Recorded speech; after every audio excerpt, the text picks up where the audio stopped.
धडाकेबाज निर्णयांसाठी प्रसिद्ध असलेले आणि गेल्या काही महिन्यांपासून कुठलीही जबाबदारी न मिळालेले IAS अधिकारी तुकाराम मुंढे यांना अखेर पोस्टिंग मिळाली आहे।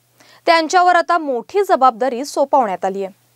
तुकाराम मुंढे यांच्यावर राज्य मानवाधिकारी आयोगाच्या सचिव पदाची जबाबदारी सोपवली आहे।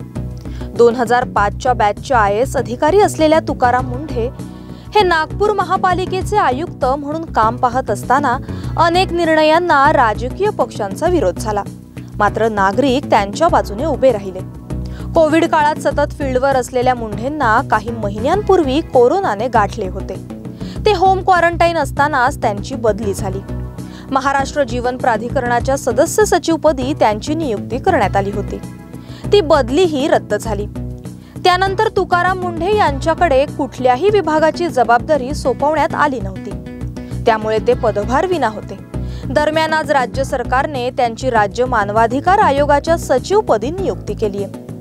दरम्यान आज जाहीर झालेल्या अन्य नियुक्त्या आणि बदल्यांमध्ये MPCLचे व्यवस्थापकीय संचालक अरविंद कुमार यांची सहकार, मार्केटिंग आणि वस्त्रोद्योग विभागाच्या अतिरिक्त मुख्य सचिवपदी नियुक्ती करण्यात आली आहे।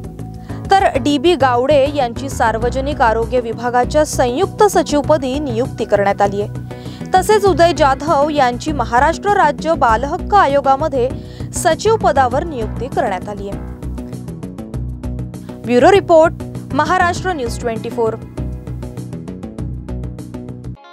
कायद्यामध्ये करिअर करण्याची सुवर्ण संधी।